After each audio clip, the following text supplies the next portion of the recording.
Assalamualaikum warahmatullahi wabarakatuh. Selamat datang kembali di channel Suketirang. Dan tentunya masih bersama saya Mas Nara. Di kesempatan kali ini saya akan menceritakan sebuah cerita horor dengan judul Akibat Suka Menghina, melanjutkan dari part sebelumnya. Oke, seperti biasa sebelum ke ceritanya, bagi kalian yang belum subscribe channel Suketirang, silahkan bisa subscribe dulu dan aktifkan lonceng notifikasinya agar kalian tidak ketinggalan cerita menarik dari channel Suketirang. Dan jangan lupa juga untuk share and like tentunya, agar Mas Nara lebih semangat lagi untuk menghibur kalian. Oke, kalau sudah, terima kasih, and so let's begin.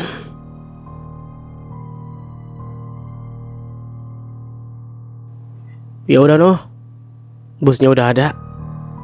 Masuk Giful. Jika terjadi apapun langsung kontak gue ya, ucap Bima. Siap Bim, makasih udah diantar, jawab Saiful sembari menenteng tasnya sambil melambaikan tangan setelah memasuki bus mini antar kota. Sesampainya di tempat tujuan, Saiful langsung menuju kamar kosnya. Beruntung bus tidak ada kendala, akhirnya ia bisa sampai lebih cepat. Saiful memasuki kamarnya. Terlihat teman-temannya tidak sedang berada di kamar, melainkan mengungsi di kamar sebelah. Perut Saiful serasa diaduk-aduk mencium aroma tersedap. Bau bangkai kan Ful? Ucap Sueb menghampiri Saiful. Tampak lemari teman-temannya terbuka semua dengan mengeluarkan semua isinya. Namun benda yang menimbulkan bau busuk tersebut masih tidak ditemukan. Hanya tersisa lemari Saiful yang belum digeledah. Dan mereka menyangka sumber bau memang ada di lemari Saiful. Saiful membuka perlahan lemarinya sembari menahan mual. Saat lemari terbuka tidak ada bangkai apapun. Semuanya tertata rapi. Aneh, ucap Sueb serta teman-temannya yang lain. Lalu salah satu teman Saiful langsung mengambil bungkusan kresek hitam yang ada di lemari Saiful sambil berkata, "Ini apa sih isinya Ful? Kok baunya lebih menyengat di sini?" Terlihat sang teman memperlihatkan kresek hitam tersebut sambil menutup hidungnya. Bahkan di antara mereka merasakan mual-mual dan berlari menjauh. "Betul itu Ful, baunya dari bungkusan ini deh kayaknya," saut salah satu dari teman Saiful. "Iya, baunya kian menyengat saat bungkusan itu diambil," timpal yang lain. "Memangnya ini apa isinya Ful?" tanya Sueb. Jangan dibuka, itu hanya pakaian saja kok, sini," ujar Saiful mengambil kresek tersebut dari tangan temannya. "Iya Ful, apa jangan-jangan ada bangkai di dalamnya? Coba cek dong," pinta Sueb.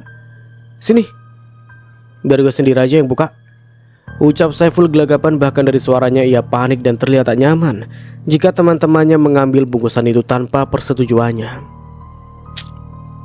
"Buka dong Ful, kalau aja ada bangkai di dalamnya," pinta salah satu teman Saiful. Saiful yang panik di antara desakan oleh teman-temannya, akhirnya ia terpaksa membukanya dan memperlihatkan pada mereka isi di dalamnya. Teman-teman Saiful bahkan terus mendesaknya. Sebagian ada yang tidak sabaran menunggu bungkusan itu dibuka.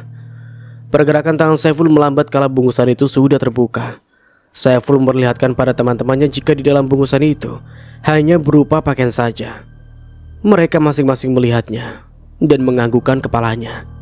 "Lah, iya cuma baju doang, gak ada apa-apanya. Kayaknya bukan dari lemari Saiful deh, tapi plafon," ungkap salah satu teman Saiful. "Iya ya, emang dari plafon nih kayaknya," timpal yang lain. "Nanti besok kita buka plafonnya lah, siapa tahu di atas sana ada bangkai tikus yang mati," jelas Sueb. "Terserah saja untuk malam ini mau tidur numpang di mana lah. Atau jika masih tahan dengan aromanya silakan. Kalau mau tempati kamar ini," kegas Saiful. "Enggak, gue gak tahan. Yang ada nanti kepala gue tambah pusing," ungkap yang lain sembari melangkah pergi meninggalkan kerumunan di kamar Saiful. "Sama, gue juga dari tadi mual terus. Bisa sakit gue kelamaan nyium ini aroma," saut yang lain sambil tertawa. Akhirnya mereka masing-masing membubarkan diri. Hanya tinggal Saiful dan Sueb di dalam kamar. Bahkan terdengar Sueb beberapa kali ngedumel karena kesal ia tak dapat menemukan bangkai tersebut. "Dasar, di mana sih asalnya bau bangkai itu?" kata Sueb sambil mengumpat. Saiful kembali meletakkan bungkusan kresek hitam tersebut dan kembali menutup lemarinya dengan rapat. Bahkan setelah memasukkan tas ke dalam lemari, Ia langsung menguncinya kembali. Aneh banget ya. Ya udahlah, ucap Saiful sembari melenggang pergi dan diikuti oleh Sueb. Iya Ful, padahal tadi jelas-jelas bau bangkainya kecium dari lemari lu loh. Tapi kenyataannya malah gak ada apa-apa sih, jawab Sueb. Ya untunglah bagi gue jika tidak ada apapun di lemari gue. Kekeh Saiful.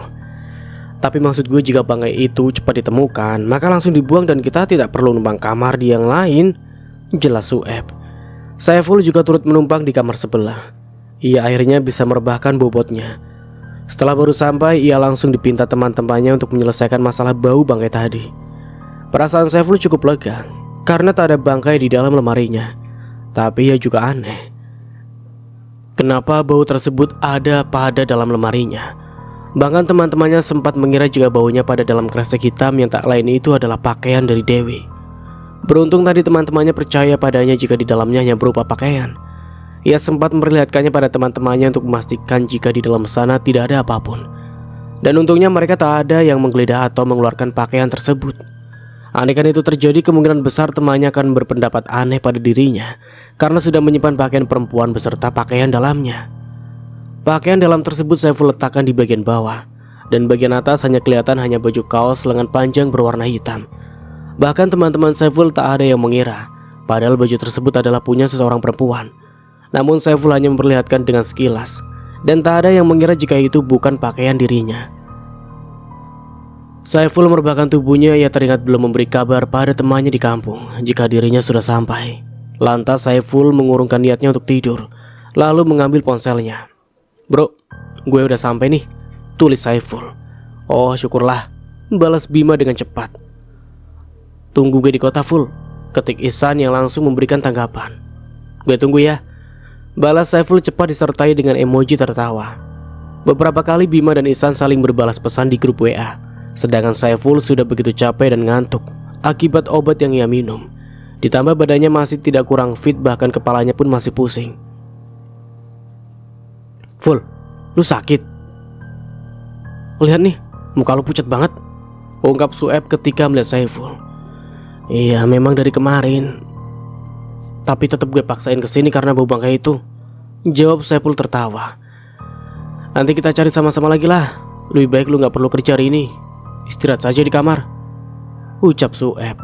Saiful memang mau meliburkan diri karena memang dirinya masih tak enak badan, bahkan suhu tubuhnya menjadi hangat. Seharian itu Saiful hanya tiduran saja. Bahkan sesekali ia mengecek ponselnya untuk berbalas pesan dengan Bima dan Ihsan. Saiful ingin mandi agar tubuhnya jauh lebih segar. Ia sendirian yang tidak bekerja, sedangkan teman-temannya sudah berangkat ke proyek pembangunan. Sebelum mandi, dirinya mengambil pakaiannya lebih dulu ke dalam kamarnya dan membuka lemarinya. Bau bangkai masih tercium. Jika bau tersebut dari tikus yang mati, bisa dipastikan tikus tersebut sudah membusuk. Bahkan keluarnya belatung-belatung kecil yang mengerumuni si tikus. Beberapa kamar yang kosong tampak lenggang. Saiful berjalan cepat agar cepat sampai pada kamar mandi yang berada di bagian belakang. Kos tersebut memang sudah disiapkan atasan mereka untuk dijadikan mes para pekerja datang dari luar kota. Selama Saiful mandi, perasaannya sedikit aneh, dan ia selalu menatap ke sekeliling seperti ada yang tengah mengawasinya.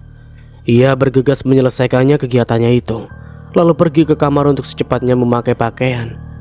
Saat melintas kamarnya, Saiful merasakan jika ada siluet bayangan yang tengah berdiri. Tak dihiraukannya lagi oleh Saiful, dan berharap jika ujung matanya hanya menangkap sebuah baju putih yang tergantung. Rasa syok masih Saiful rasakan. Saiful membuang jauh pikiran buruknya dan terus menguatkan hatinya jika Dewi tak mungkin mengikutinya sampai ke kota. Saat Saiful tengah bersantai di warung, tiba-tiba notifikasi pesan muncul di grup WA. Gue udah kasih kabar pada saudara gue yang di desa Bata kalau gue rencana mau ikut kerja bareng mereka, dan mereka menyetujuinya, isi pesan Ihsan. Ah syukurlah San. Jadi kapan lu pergi ke sana? Balas Saiful. Ya 3 bulanan lagi lah, sesuai instruksi dari bos Bima, balas Ihsan. Bima mana nih? Apa di kebun? Tanya Saiful. Kayaknya sih iya Ful, ketik Ihsan. Gimana masa lalu udah diselesaikan belum? Bangkainya ketemu? Tanya Ihsan. Belum nih, Mungkin nunggu teman-teman gue datang dulu nih, baru dilakukan pencarian di atas plafon, balas Saiful sembari menikmati kopi panas. Setelah mengisi perut dan bersantai, Saiful langsung kembali menuju ke kamarnya. Ia ingin kembali istirahat sebelum teman-temannya datang dan menimbulkan suara berisik. Sueb naik ke atas untuk menyenter plafon untuk memastikan jika ada bangkai tikus di atas yang persis di atas kamar mereka. Gak ada apa-apa nih, bersih kok, ucap Sueb segera turun tanpa membuahkan hasil. Lah, terus baunya sumbernya dari mana dong? Tanya salah satu teman Saiful yang sangat penasaran. Di atas plafon memang gak ada apa-apa, bahkan di atas gak ada bau bangkai tuh, jelas Sueb. Jika di atas tidak ada apapun, lalu kenapa kamar kita yang bau busuk? Masing-masing mereka cukup merasakan keanehan ini, begitu pula dengan Saiful yang tiba-tiba tidak enak perasaan. Sudahlah, ayo kita mandi, udah senja nih, ucap Sueb serta temannya yang lain keluar dari kamar mereka. Kini hanya tertinggal Saiful seseorang. Ia membuka lemarinya lalu menatap bungkusan hitam di dalam. Saat lemari terbuka, saat itu juga angin berembus dengan kencang. Bahkan aroma busuk semakin tajam. Saiful memperhatikan kresek tersebut sambil berkata, teman-temanku di sini tidak ada yang bersalah. Tolong jangan ganggu mereka. Perasaannya semakin tak nyaman. Saiful merasa jika ada sosok yang hadir di dalam kamarnya sekarang. Sore berganti malam, Saiful masih duduk di depan lemarinya. Beberapa temannya menegur Saiful yang tiba-tiba menjadi aneh. Ful, ngapain? Betah banget lu di kamar bau itu, ucap Sueb. Saiful kayak orang galau aja sih, saut yang lain. Lagi patah hati kali, timpal yang lain menertawakan tingkah Saiful. Lagi pengen menyendiri aja, jawab Saiful tak menghiraukan ucapan teman-temannya yang menertawakannya. Saat menjelang tidur, Saiful kembali menempati kamar sebelah. Jika di kamar samping bau bangkai tersebut sama sekali tidak tercium, padahal kamarnya saling bersebelahan. Jika bau tersebut dari bangkai, maka aroma tersebut selalu tercium bersamaan dengan angin yang membawa. Namun bau tersebut hanya ada di dalam kamar Saiful, dan anehnya persis di dalam lemarinya. Hati Saiful bergelitik mengatakan jika bau tersebut merupakan teror yang harus ia hadapi selanjutnya. Di tempat yang berbeda, Ihsan semakin yakin untuk secepatnya pergi untuk meninggalkan desa yang ia tinggali sejak ia kecil. Sedangkan Bima yang dicap sebagai bosnya tengah merancang waktu yang tepat untuk mengirim Ihsan, lalu kemudian dirinya. Bima keluar dari rumahnya karena terdengar para tetangga yang tengah berkumpul, ikut berbincang dan bergabung dengan para tetangga yang nampak sangat serius berbincang sambil sesekali menyebut nama Dewi. Ngomongin apa sih, Pak? Tanya Bima pada Pak Yasin. Ceritain ini si Dewi yang entah di mana rimbahnya, jawab Pak Yasin. Memangnya udah ketemu, Pak? Kok kayaknya heboh banget? Tanya Bima dengan heran. Belum ketemu, tapi mereka berpendapat dan mengira jika Dewi dibawa makhluk halus, jawab Pak Yasin. Waduh, ngeri banget, Pak. Tapi bisa jadi juga sih. Terus gimana kelanjutannya berita si Dewi? Tanya Bima mengorek-ngorek informasi agar ia dan teman-temannya selalu waspada pada keadaan yang menanti selanjutnya. Ya gitu-gitu aja untuk saat ini, masih belum membuahkan hasil. Hilangnya Dewi sama sekali tidak meninggalkan jejak, jelas Pak Yasin. Bima yang mendengarnya hanya manggut-manggut saja sambil menjawab seadanya. Tapi saat terakhir kali Dewi hilang, ia meminta izin untuk bertemu teman, lalu pergi menggunakan sepeda. Dan bisa dipastikan, ia pergi tak jauh dari desa ini karena hanya menggunakan sepeda bukan motor, sambung Pak Yasin.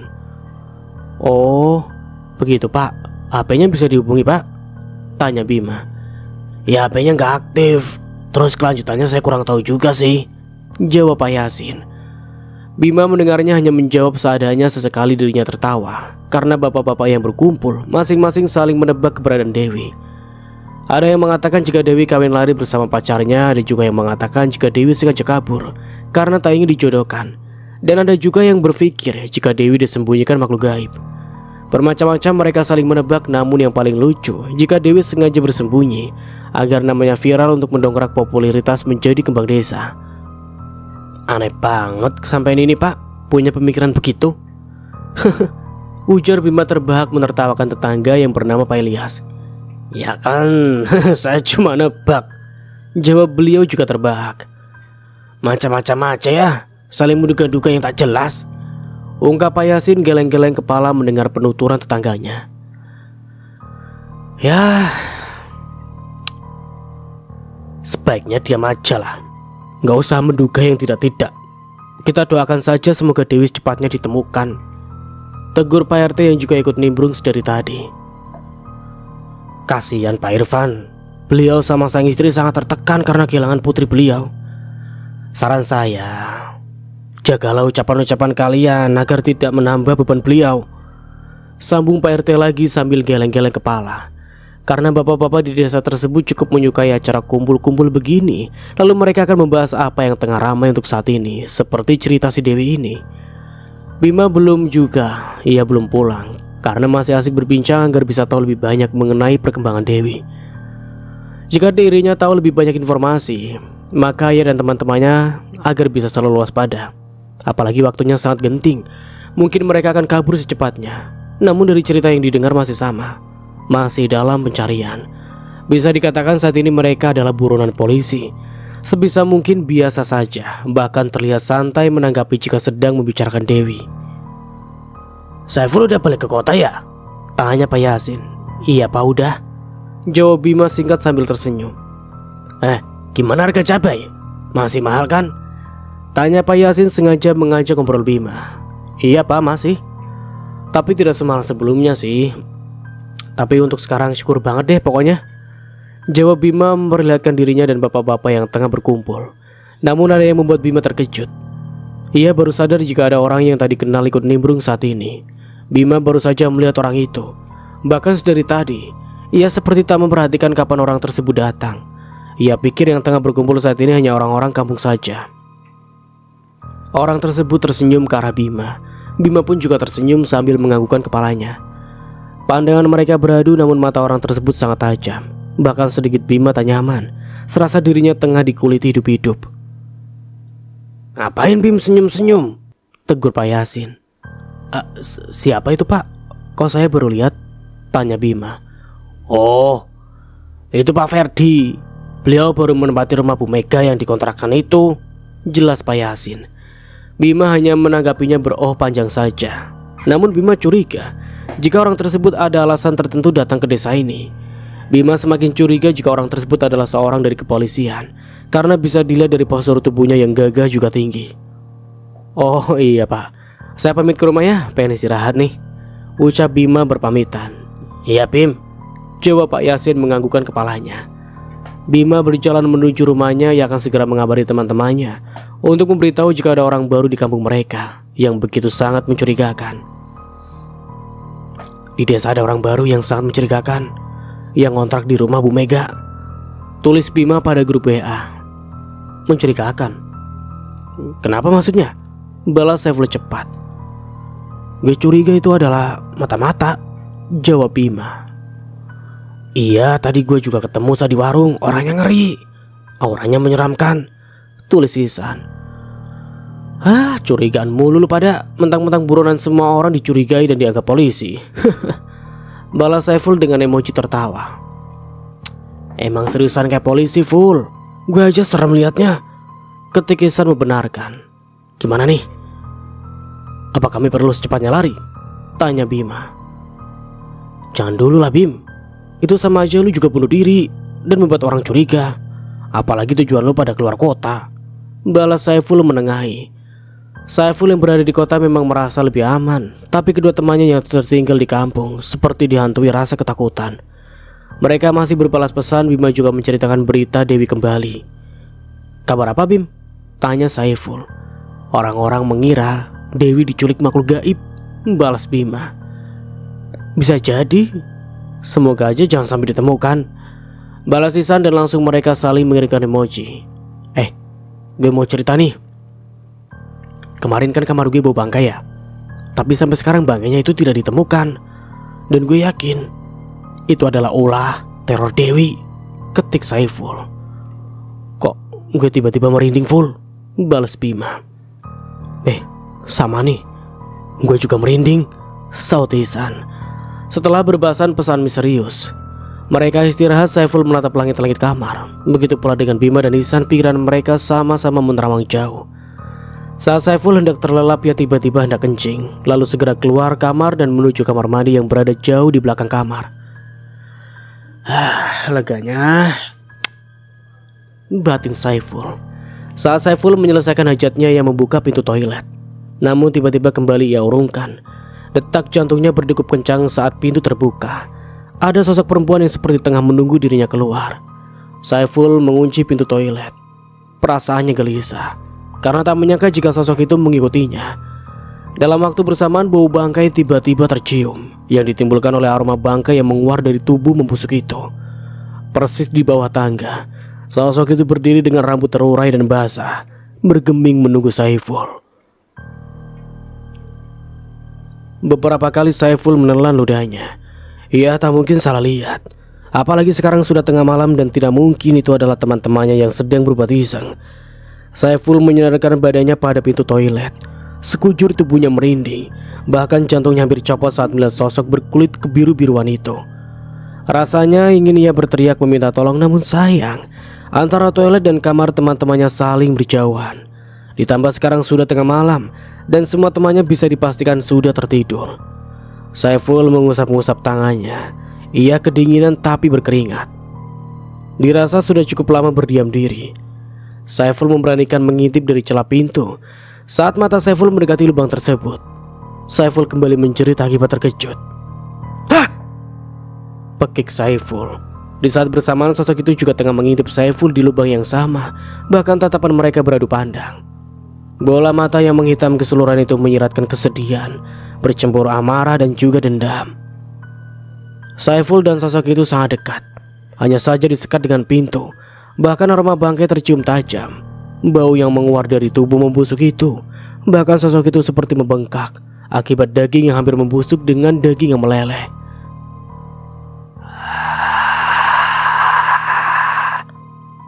Ucap sosok itu terdengar lirih. Lalu tidak lama terdengar suara Dewi yang begitu manja memenuhi pendengaran Saiful. Bang, tolong aku. Bang, aku minta maaf. Abang, aku mau minta hadiah. Abang, aku kesini untuk membalaskan dendamku. Ucap sosok itu diakhiri rintihan dengan suara parau. Tubuh Saiful merosot ke bawah. Kini dirinya masih bersandar pada daun pintu dengan berjongkok. Suara Dewi terngiang-ngiang di telinganya dan membuat Saiful stres, dan bahkan kini tangannya menutup kedua telinga agar suara itu tak dapat ia dengar. Pergi dari sini, Wi. Abang mohon. Isak Saiful. Ia menangis karena juga ikut merasakan sakit apa yang dirasakan Dewi. Bahkan ia memohon agar Dewi pergi dari kehidupannya. Ia capek, ia sakit hati, tapi ia juga cinta. Begitu sulit bagi Saiful menerima keadaan saat ini. Bahkan hari-harinya selalu terbayang gadis tersebut. Dan seringkali Saiful pura-pura bahagia saat berhadapan dengan teman-temannya. Namun tak ada yang tahu jika hatinya begitu terluka. Luka yang amat sakit, bahkan ia tidak tahu cara menyembuhkannya. Dan yang hanya bisa membuat dirinya sembuh mungkin hanya Dewi. Abang minta maaf. Abang menyesal. Tolong maafkan abang. Abang ikhlas menyerahkan diri agar kamu juga tenang. Dan abang tidak merasakan bersalah lagi. Tolong pergi, Dek. Abang sangat sayang. Liris Saiful begitu frustasi. Namun saat ia mengucapkan kata-kata tersebut tak ada respon sedikit pun. Ia seperti berbicara seorang diri. Bahkan kini dirinya semakin menjadi dengan tangisan yang semakin keras. Tanpa diduga tiba-tiba pintu diketuk beberapa kali. Terdengar suara berat khas laki-laki. Siapa di dalam? Sebelum Saiful membukakan pintu, ia langsung menghapus air matanya, lalu segera keluar. Tunggu bentar lagi, jawab Saiful. Ya, lu Ful. Ngapain tadi kayak gue dengar lu kayak sedang ngomong sama seseorang? Tanya teman Saiful. Emang gue lagi ngobrol di telepon, jawab Saiful dengan santai, lalu langsung pergi meninggalkan temannya yang masih terpaku di depan toilet menatap Saiful yang sudah jauh. Ful, panggil temannya lagi. Lantas Saiful langsung menoleh ke belakang. "Iya apa?" tanya Saiful. "Suatu saat pasti akan terbongkar," ucap sang teman seketika langsung membuat Saiful merasakan keanehan secara tiba-tiba sebelum sang teman memasuki toilet dengan wajah tertunduk. "Halo Bim, ada apa?" tanya Saiful karena tumben-tumbenan Bima menelponnya siang hari dengan panggilan pribadi. Iya, halo Ful. Gue cuma mau memastikan saja jika lu baik-baik saja di sana," ucap Bima dari seberang sana. "Lah, emangnya kenapa? Ini gue baik-baik aja kok," jawab Saiful terkekeh dari seberang sana. "Gue lakukan panggilan video aja ya, sekalian ngobrol dengan Ihsan," ucap Bima mengalihkan panggilan lalu menambahkan Ihsan dalam video call tersebut. Tampak terlihat Bima yang kini tengah berada di kebun. Begitu pula dengan Saiful yang sedang bekerja, bahkan dirinya memakai baju kuli. Selang beberapa detik kemudian Ihsan sudah terhubung, yang kini sedang berada di toko. Tumben-tumbenan ini. Ada apa?" tanya Ihsan. "Gak apa-apa sih, gue ingin memastikan lu pada masih baik-baik aja," ucap Bima tertawa. "Gimana nih kabar lu pada? Masih aman aja kan?" tanya Saiful di seberang sana. Sempat Bima dan Ihsan terdiam. Sepertinya mereka ada yang ingin diceritakan. Hanya saja sepertinya dipikir-pikir dulu. "Aman Ful. Memangnya kenapa?" tanya Bima. "Iya aman saja sih. Walaupun sedikit banyaknya masih ada bayang-bayang dirinya yang kerap hadir," kekeh Ihsan. "Iya San, kok kita sama ya? Akhir-akhir ini juga gue sebenarnya sering melihat penampakan. Bahkan tak jarang gue dibuat kaget," ungkap Saiful juga dengan nada sedih. "Iya ya, beruntung hanya menampakkan diri sebentar. Hanya sekedar bikin gue jantungan lama-lama," kata Ihsan. "Gimana dengan lu Bim? Apa lu gak merasakan seperti yang kami rasakan?" Bima terdiam cukup lama. Sangat hati-hati ia bercerita tentang hal ini walaupun dirinya sedang berada di kebun. Namun bisa jadi ada yang tengah mendengarkan percakapan mereka. "Bim?" Iya," jawab Bima. "Jujur, gue juga sering sih. Bahkan setiap hari dia meneror gue. Bahkan saat ini gue berada di kebun terasa sangat dekat dengannya," ungkap Bima menghembuskan nafasnya dengan kasar. Saiful menceritakan kejadian beberapa hari yang lalu. Kejadian yang sampai saat ini jika diingat mampu membuat Saiful merinding. "Kok kita samaan gini ya? Entah kenapa akhir-akhir ini sering terjadi," ujar Saiful. "Iya ya, semoga aja tidak terjadi hal buruk kepada kita," saut Ihsan. Setelah Saiful bercerita, lalu Ihsan juga menceritakannya. Hanya saja ia bercerita hanya kisi-kisinya saja. Begitu pula dengan Bima. Ia hanya bercerita sedikit yang mana kejadiannya kurang lebih sama persis yang teman-temannya alami. Ya, gue harap ini bukan suatu pertanda yang jelek sih, kekeh Saiful dan langsung diamini oleh teman-temannya. Ful, kamar lu masih bau bangkai?" tanya Ihsan. "Masih. Ya entah sampai kapan bau tersebut akan hilang. Sangat mengganggu ketenangan kami di sini. Apalagi gue sangat kasihan sama teman-teman. Mereka setiap harinya mencari-cari bangkai itu, namun tak ditemukan juga," jelas Saiful. "Waduh, kok keanehan semakin jelas sih?" ujar Bima tiba-tiba tidak enak perasaan. Bahkan ia membuang jauh-jauh prasangkanya. "Iya, kasihan juga ya teman-teman lu, malah kena imbasnya," saut Bima. Mau tak mau Saiful dan teman-temannya masih tidur di kamar sebelah. Baunya benar-benar sangat menyengat. Tak pernah hilang padahal sudah 10 harian lebih. Namun bau tersebut masih ada, bahkan semakin membusuk. Panggilan dimatikan oleh Bima secara sepihak. Entah kenapa, sepertinya dirinya kedatangan seseorang. Dan terlihat Bima terburu-buru. "Ya udah Ful, gue matikan aja ya, soalnya gue mau ke depan nih," ucap Ihsan. "Oh iya San, oke," jawab Saiful sembari mengancungkan jari jempolnya. Hari terus berganti, bahkan dari penuturannya mereka bertiga, semakin hari Dewi semakin menampakkan dirinya. sehingga membuat Bima, Ihsan, dan Saiful sering stres akibat dihantui. Bahkan Bima tak jarang seperti salah lihat, melihat perempuan memakai mukena saja yang langsung menjerit. Mata dan pikirannya selalu dibayang-bayangi oleh Dewi. Begitu pula dengan Ihsan. Ia sering pulang malam dan lembur. Saat di jalan ataupun di toko, Dewi selalu ada. Bahkan Ihsan lebih memilih pulang sore untuk menghindari hal-hal yang tidak diinginkan saat pulang malam.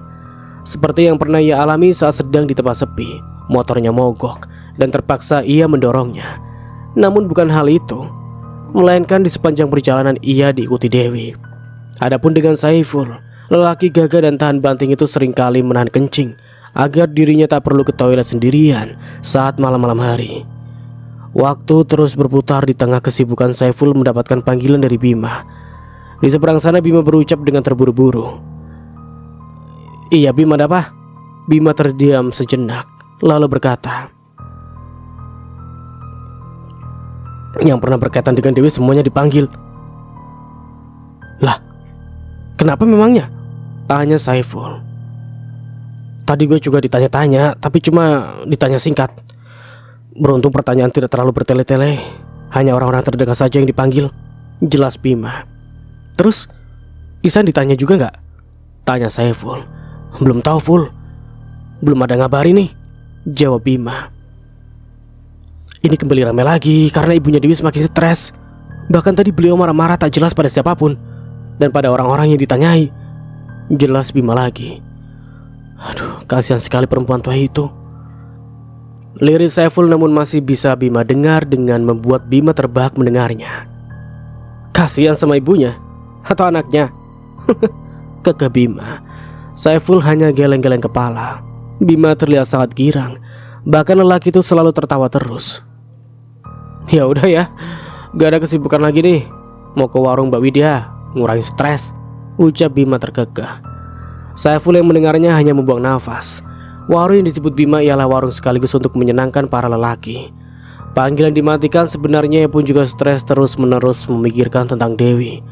Bahkan hari-harinya selalu ditampakkan sosok itu untuk memintai pertanggungjawaban. Di tempat yang berbeda, Ihsan juga ditanyai banyak hal, karena pemuda itu pun pernah juga jadi salah satu yang menyukai Dewi. Bahkan Ihsan pernah dekat, namun juga ditolak. Ihsan yang terkenal tak banyak bicara berusaha menjawab pertanyaan dengan santai.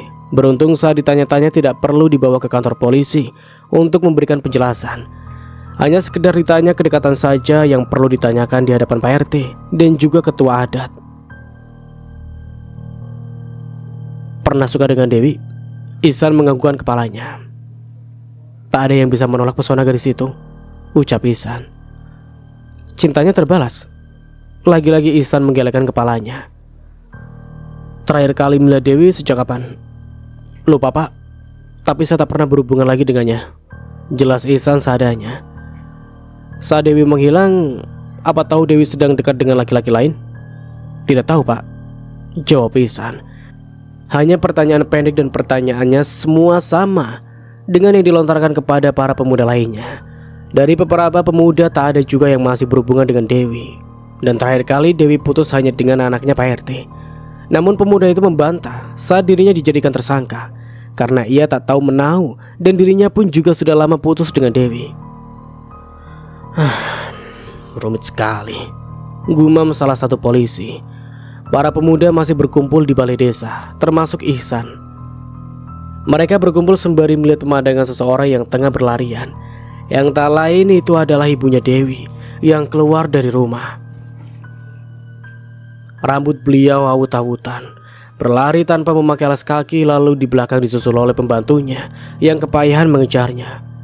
Perempuan paruh baya itu langsung menuju tempatnya berkumpul orang-orang, lalu menuju Ihsan yang berdiri tegap dengan tatapan sendu. Perempuan tersebut memukul-mukul dada Ihsan. Bahkan Ihsan hampir limbung jika tubuhnya tak mampu menahan. "Di mana kau sembunyikan Dewi anakku? Di mana? Kembalikan anakku, kembalikan!" teriak beliau sembari memukul dada Ihsan. Perempuan itu menangis sejadi-jadinya. Saat putrinya menghilang, bahkan pikirannya pun terganggu, lalu sering berhalusinasi dan tak konsentrasi. "Astagfirullah, jangan begitu Bu. Biar kita serahkan semua ini pada polisi. Kita pulang ya," ujar Pak Irfan membujuk istrinya pulang. "Maaf San, ibunya Dewi terlalu tertekan. sambung beliau sembari berpamitan pada yang lainnya. Perempuan parubaya itu kembali menoleh ke belakang dengan tatapan yang nyalang menghadap Ihsan yang terus bergeming. Bahkan marahnya benar-benar sangat nyata kepada Ihsan.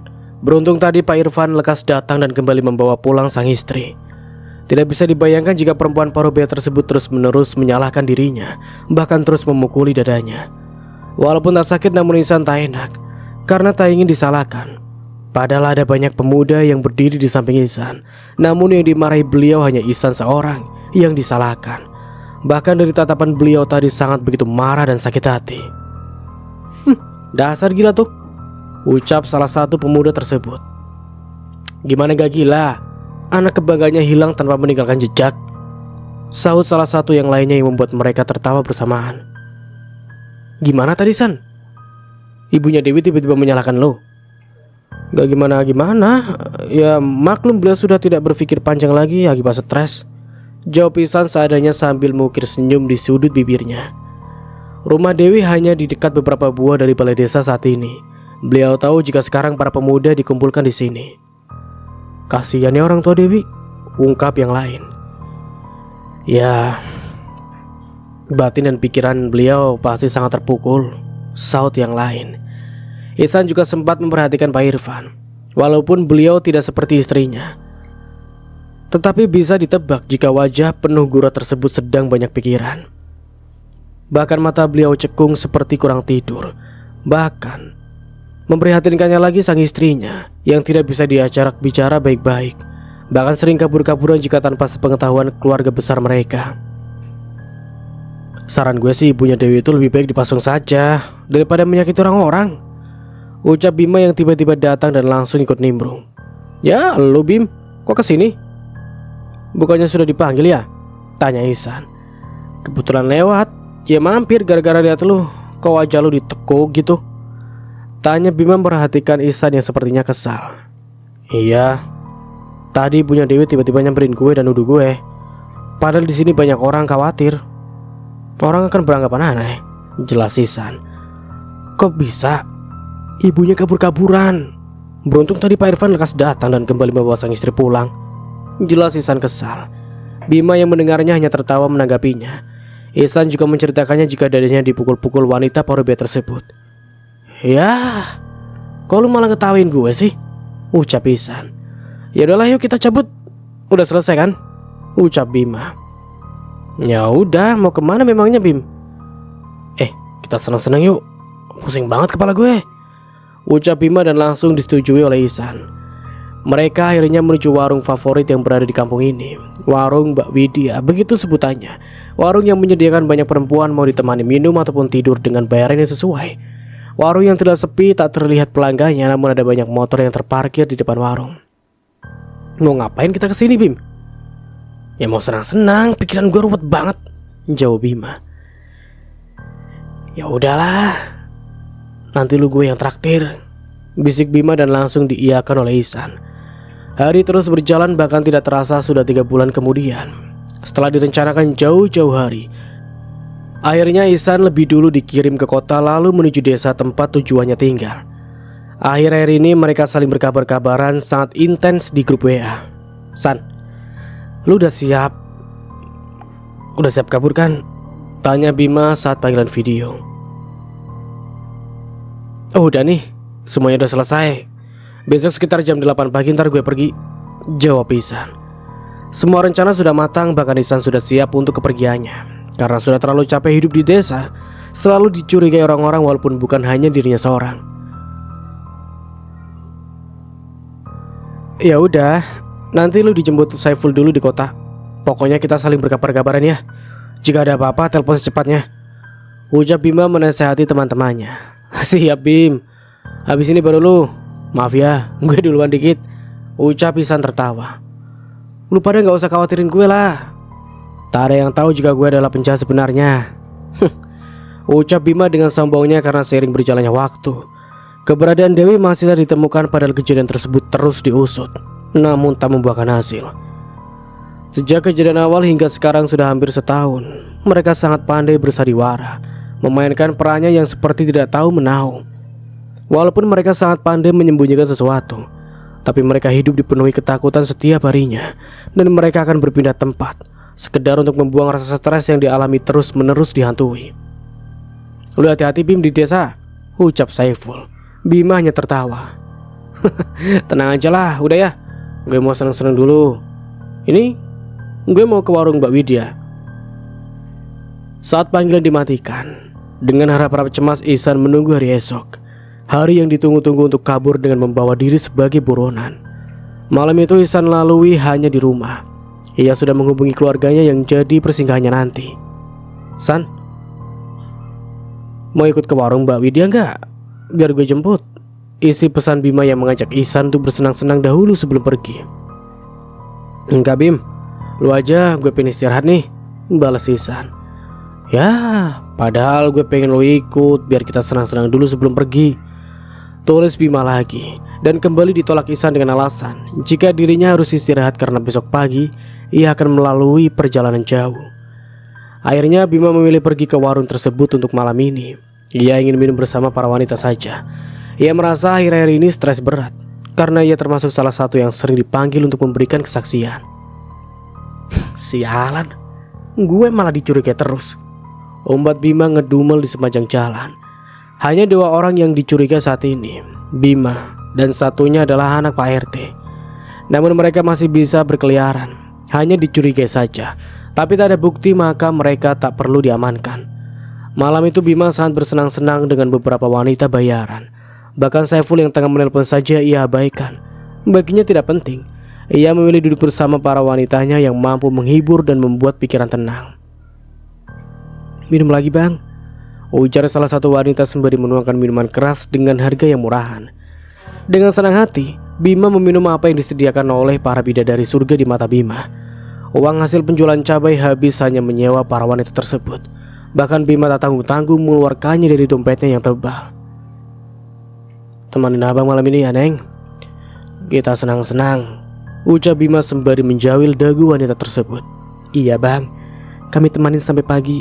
Ini bang, minum lagi buat begadang," jawab salah satu wanita yang berpakaian terbuka, bahkan sengaja memperlihatkan aset berharganya. Kepala Bima sudah keliangan, namun ia terus meminum hingga ia merasa benar-benar sudah tidak kuat lagi. Sengaja para wanita tersebut membuat semua para lelaki mabuk, karena mereka bisa leluasa untuk meminta uang lebih akibat sang lelaki tidak bisa berkonsentrasi lagi. "Abang banyak uang ya?" "Iya dong, abang orang kaya, punya tanah berhektar-hektar dan punya pesawat jet pribadi," jawab Bima ngelantur.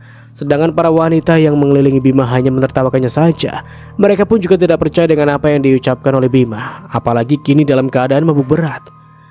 Di antara mereka juga tahu asal-usul Bima yang hanya seorang petani. Tanah yang ia tanami juga ia sewa dari orang. Lalu motornya pun hanya motor butut yang suaranya sangat memekakan telinga. Bahkan bisa dilihat langsung dari penampilan Bima yang kucel dan pakaian yang setengah lusuh, sangat berbanding terbalik yang ia katakan jika ia adalah seorang yang kaya raya. Notifikasi dari ponsel Bima terus berbunyi. Beberapa pesan yang dikirimkan oleh Saiful tiba-tiba muncul rasa tidak enak karena sejak tadi Bima susah dihubungi. Sedangkan Ihsan sudah tertidur sejak tadi. Ia benar-benar ingin istirahat. Tubuhnya seakan sakit semua. "Bim, lu ada di mana? Lu baik-baik aja kan?" Percuma bagi Saiful ia mengirimkan pesan tersebut, karena ditelepon saja tidak diangkat, apalagi pesan yang dikirimkan. Saiful menyadarkan tubuhnya di depan lemarinya. Kini kamar mes mereka sudah bisa ditempati kembali setelah sekian lama ditinggalkan karena bau bangkai. Untuk saat ini mereka sudah bisa tidur di kamar mereka, walaupun sesekali bau bangkai tersebut kembali tercium karena angin yang membawanya. Semua teman-teman Saiful menyimpulkan jika bau tersebut tidak berada di dalam kamar mereka, hanya saja angin yang membawanya masuk ke dalam kamar. Begitu pendapat mereka semua, walaupun di antara mereka masih tidak tahan yang mencium aromanya dan kembali mengungsikan diri di tidur tempat kamar sebelah. "Udah berbulan-bulan baunya tidak hilang juga. Bangkai apa ya memangnya?" ucap salah satu teman Saiful yang sibuk bertanya-tanya. "Iya sih, kalau bangkai tikus sepertinya tidak mungkin deh. Ini seperti bangkai yang memiliki tubuh yang besar," sahut yang lain. Lalu bangkai apa dong? Entahlah. Bangkai manusia kali. Saut yang lain sambil diselingi candaan. Di saat teman-temannya tengah bercanda. Berbeda dengan Saiful yang sejak tadi hanya menyimak candaan mereka yang masing-masing saling menebak. Apalagi saat teman-temannya bergurau jika bau bangkai yang ditimbulkan dari bau bangkai manusia yang membusuk. Entah kenapa hati Saiful merasakan rasa yang sulit diartikan. Hei, Ful, lu itu orangnya kayak banyak masalah banget deh. Padahal duit lu banyak. Dan yang gue tahu lu juga gak punya pacar. Tapi kayak orang patah hati gitu. Tanya salah satu teman Saiful. Gue kepikiran sama orang yang gue sukai, jawab Saiful seadanya. Setelah mendengar penuturan Saiful, tampak mereka saling melemparkan candaan yang mereka tahu Saiful sangat tertutup jika masalah percintaan.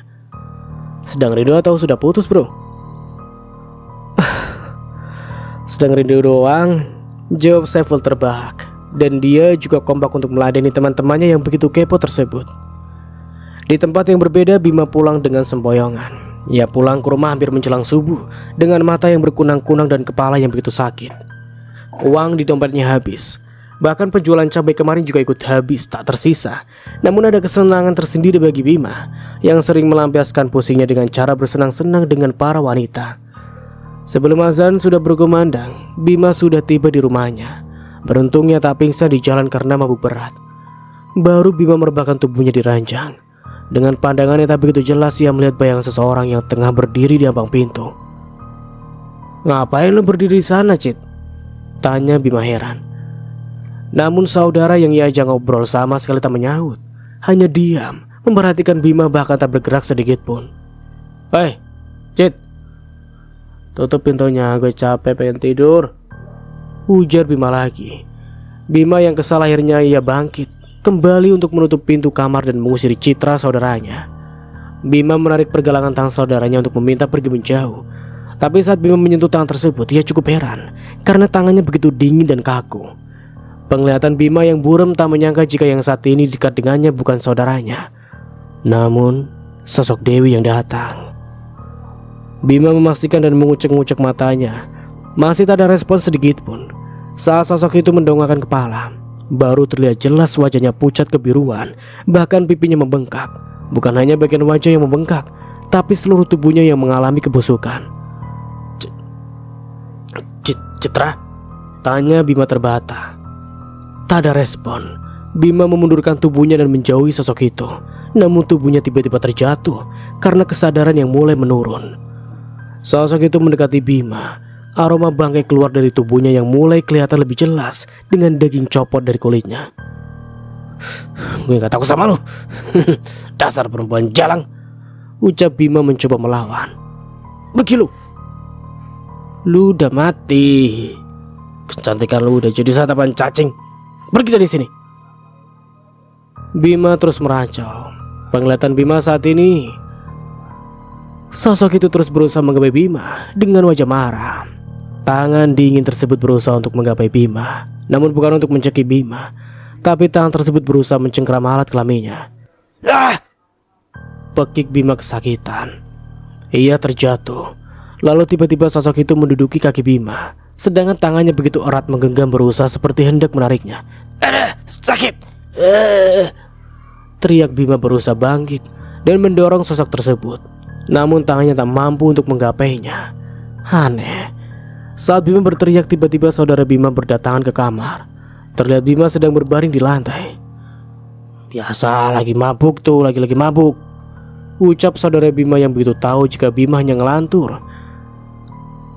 Pagi hari Bima terbangun langsung memastikan jika alat kelaminnya baik-baik saja. Setelah ia lihat akhirnya ia bisa bernafas lega. Bima melihat jam menunjukkan pukul 8. Bergegas ia mencari ponselnya untuk menelpon Ihsan, namun ponselnya tidak ditemukan. Ia mengingat dan sadar jika ponselnya hilang. Bima langsung bangkit dan menaiki motornya untuk menuju warung Mbak Widya. Bukan masalah dengan harga ponselnya, namun di dalamnya terdapat beberapa pesan yang belum dihapus. Bima melajukan motornya. Ia merutuki dirinya yang lalai. Bahkan beberapa kali Bima terus mengumpat kasar kepada para wanita yang tadi malam mengambil dompetnya, dan kemungkinan besar ponselnya terjatuh. Masih memakai pakaian yang sama, bahkan bau alkohol masih tersisa. ia kembali menuju warung Mbak Widya. "Sialan!" umpat Bima. Ia semakin melajukan motornya karena begitu khawatir. Jika ada orang yang menemukan ponselnya dan kebetulan ponselnya tanpa memakai pola, maka akan mudah untuk dibuka. Tak dihiraukan lagi bagi Bima saat bertemu orang-orang yang menyapa dirinya. Bahkan ia berkendara seperti orang yang kesetanan. Hanya membutuhkan waktu 30 menit. Akhirnya Bima sampai di tempat tujuan. Terlihat warung tersebut dalam keadaan sepi. Bahkan orang-orang yang berkunjung tadi malam bisa dipastikan sudah pulang ke rumah. Warungnya memang terbuka, tapi para wanita yang tadi malam melayani Bima sudah berganti dengan wanita lain. "Permisi, saya mau menanyakan, apakah ada HP yang ditemukan? Karena kebetulan HP saya hilang sejak tadi malam ke sini," tanya Bima. Perempuan itu mengangguk dan meminta Bima untuk menunggu. Sedangkan sang perempuan bertanya kepada kepala warung. "Maaf, tidak ada," jawab wanita tersebut. Bima menjelaskan jika ia masuk ke dalam ruangan dengan 2 wanita. Bahkan ia ingat ruangan yang ia tempati tadi malam. Akhirnya demi kenyamanan pelanggan, kepala warung kembali memeriksa tempat yang digunakan Bima. Namun saat dicari tidak menemukan apapun. "Siapa nama perempuan yang tadi malam bersama Anda?" tanya kepala warung. "Rika dan Putri," jawab Bima. Sedangkan 2 perempuan tersebut sudah pulang sejak tadi, lalu berganti dengan wanita lain. Bima meminta untuk menanyakan langsung pada Rika dan Putri. Bisa saja mereka menemukannya lalu mereka bawa pulang. Saat dihubungi 2 perempuan tersebut, mereka menjawab tidak tahu menahu. Karena setelah Bima pulang, mereka pun juga keluar dari ruangan tersebut. Bima yang mendengar penuturannya langsung menepuk jidatnya. Bisa-bisanya ia teledor akan hal ini. Tapi ia begitu berharap, jika ponselnya hilang, ya hilang saja. Semoga tidak ada yang menemukannya. "Ya sudah, saya pamit ya," ucap Bima langsung meninggalkan warung tersebut. Di sepanjang jalan, ia begitu pelan melajukan kendaraannya. Berharap ponselnya ditemukan saat ini. Ia menyusuri jalanan yang masih lenggang. Dompetnya tidak hilang, tapi ponselnya yang begitu penting hilang. Bima mengingatnya jika banyak pesan yang belum dihapus. Bahkan ada juga pesan yang belum ia baca, yang isinya semua membahas tentang Dewi dan membahas kepergian mereka nanti yang sudah direncanakan sangat matang. Di sepanjang jalan Bima tak kunjung menemukannya. Ia terpaksa pulang ke rumah untuk mandi dan bersiap menjemput Ihsan untuk mengantarkannya ke terminal yang berangkat pagi ini. "Baru bangun main pergi aja," ucap saudara Bima. "Iya, HP gue hilang. Entah jatuh di mana," jawab Bima. "Terus?" "Makanya gue balik lagi ke warung Mbak Widya. Siapa tahu HP gue ketinggalan di sana," jelas Bima. "Terus sudah ketemu?"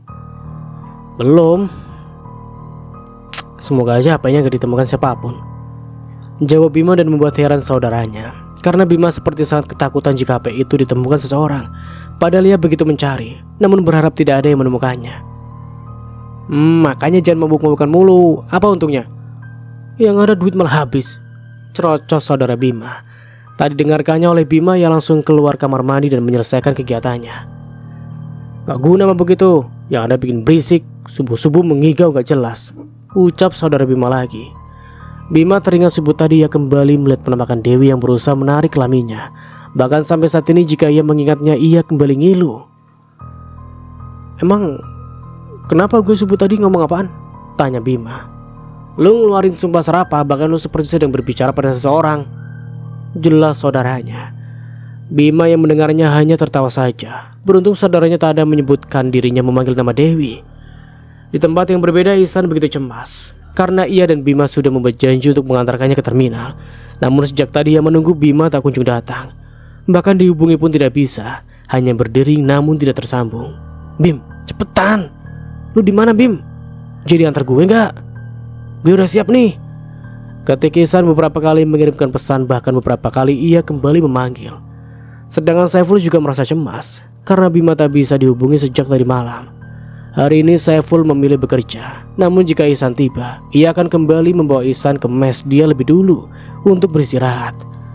Panggilan berbunyi. Lekas Saiful mengangkatnya, terlihat nama Ihsan di depan layar. "Udah berangkat, San?" tanya Saiful di seberang sana. "Belum, tapi bentar lagi nih," jawab Ihsan.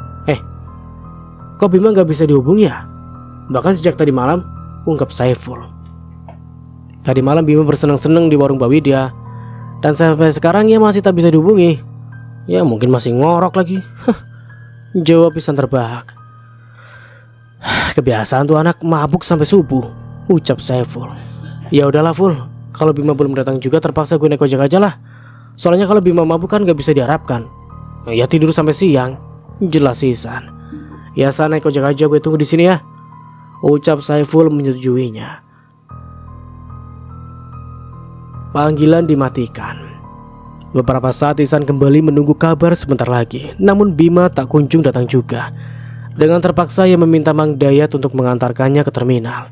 Ihsan tahu jika saat ini Bima masih tidur, akibat baru pulang subuh sehabis bersenang-senang dengan para wanita bayaran. Mang, antarkan saya ke terminal ya, pinta Ihsan. Boleh, sekarang. Ihsan menganggukkan kepalanya. Tak perlu pamit dengan Bima karena ia tak mau mengganggu sahabatnya itu. Ihsan menaiki motor Mang Dayat, lalu langsung pergi menuju terminal. Sesekali mereka berbincang saat di jalan. Dan sampai di sini dulu ceritanya. Nantikan kelanjutan ceritanya di part berikutnya. Dari saya mohon maaf bila ada salah kata atau dalam penyampaian cerita. Akhir kata, wassalamualaikum warahmatullahi wabarakatuh. Sampai jumpa di video berikutnya and see you. Bye bye.